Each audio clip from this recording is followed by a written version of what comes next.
सुख नित नूतन अधिकार। जिस नगर में स्वयं जगदम्बा ने अवतार लिया, क्या उसका वर्णन हो सकता है? वहां रिद्धि सिद्धि संपत्ति और सुख नित नए बढ़ते जाते हैं। नगर निकट बरात सुनी आई, पुरखर भरु शोभा अधिकाई।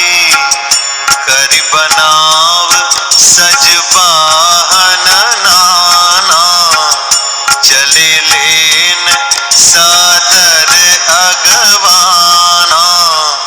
बारात को नगर के निकट आई सुनकर नगर में चहल पहल मच गई, जिससे उसकी शोभा बढ़ गई। अगवानी करने वाले लोग बनाव श्रृंगार करके तथा नाना प्रकार की सवारियों को सजाकर आदर सहित बारात को लेने चले। हिय हर्षे सुर सेन निहारी, हरि देखी अति भय सुखारी। शिव समाज जब देखन लागे, बिडरि चले वाहन सब भागे। देवताओं के समाज को देखकर सब मन में प्रसन्न हुए और विष्णु भगवान को देखकर तो बहुत ही सुखी हुए। किंतु जब शिव जी के दल को देखने लगे, तब तो उनके सब वाहन अर्थात सवारियों के हाथी घोड़े रथ के बैल आदि डर कर भाग चले। धरि धीरज तहाँ रहे सयाने, बालक सब लय जीव पराने।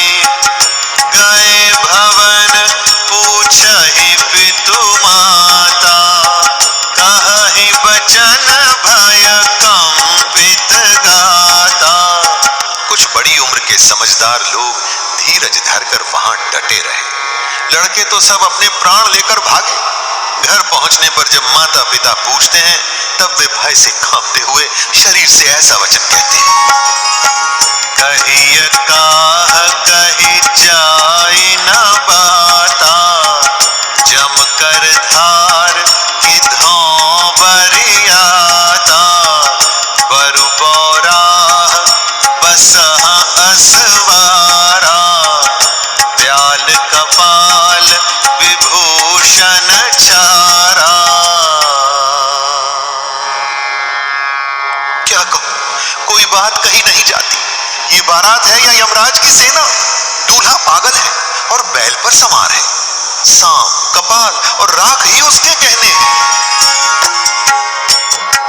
तन छार ब्याल कपाल भूषण नगन, जटिल भयंकरा।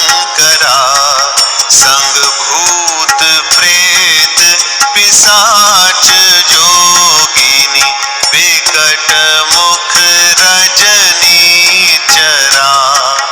जो जियत रही बरात देखत, पुण्य बढ़ तेहि कर सही।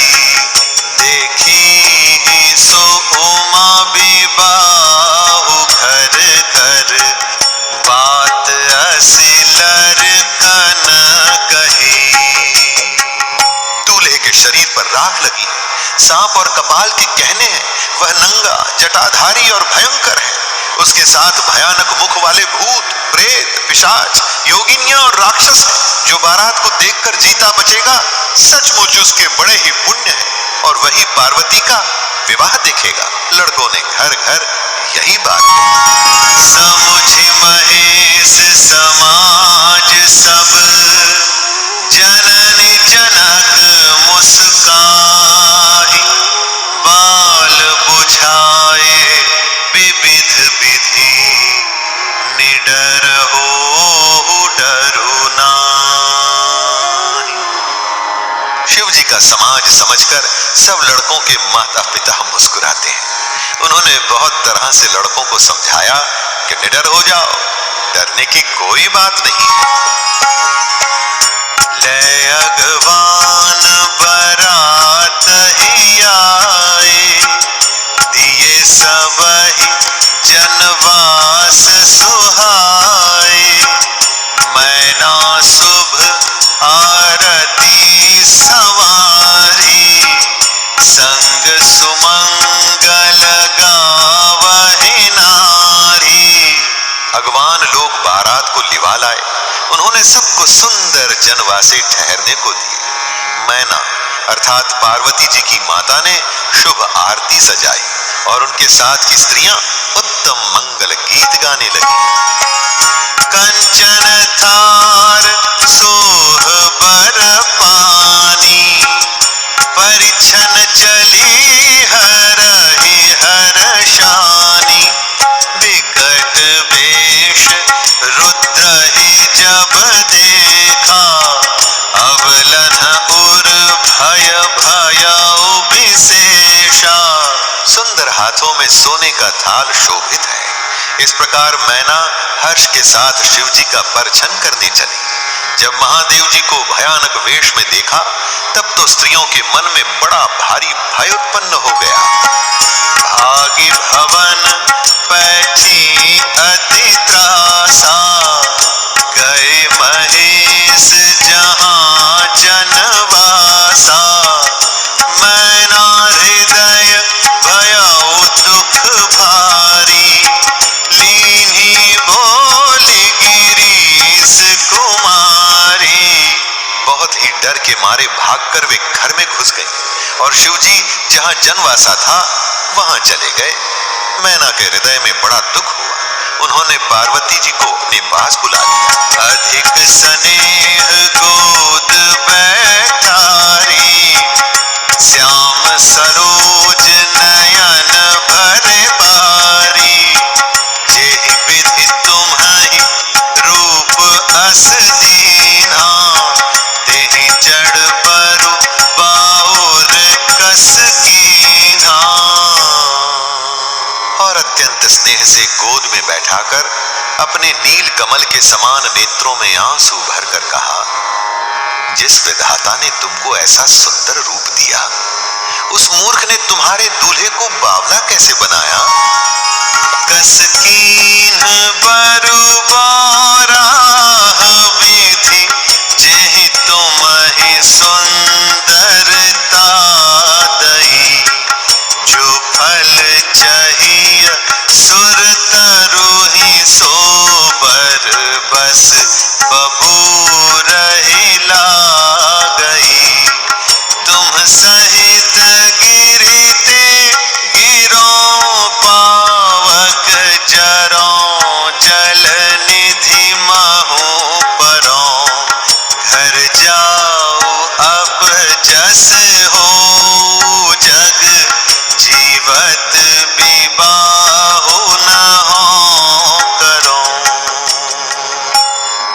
जिस विधाता ने तुमको सुंदरता दी, उसने तुम्हारे लिए वर बावला कैसे बनाया। जो फल कल्प वृक्ष में लगना चाहिए, वह जबरदस्ती बबूल में लग रहा है। मैं तुम्हें लेकर पहाड़ से गिर पड़ूंगी, आग में जल जाऊंगी या समुद्र में कूद पड़ूंगी, चाहे घर उजड़ जाए और संसार भर में अपकीर्ति फैल जाए, पर मेरे जीते जी इस बावले वर से तुम्हारा विवाह न करूं। भई विकल अबला सकल, दुखित देखी गिरि नारी। करि विलाप रोदती बदती, सुता सनेहु संभार। हिमाचल की स्त्री मैना को दुखी देखकर सारी स्त्रियां व्याकुल हो गईं। मैना अपनी कन्या के स्नेह को याद करके विलाप करती, रोती और कहती थी, नारद कर मैं काह बिगारा, भवन मोर जिन्ह बसत उजारा। अस उपदेश उमहि जिन्ह दीन्हा, बौरे बरहि लागी तप कीन्हा। मैंने नारद का क्या बिगाड़ा था जिन्होंने मेरा बसता हुआ घर उजाड़ दिया।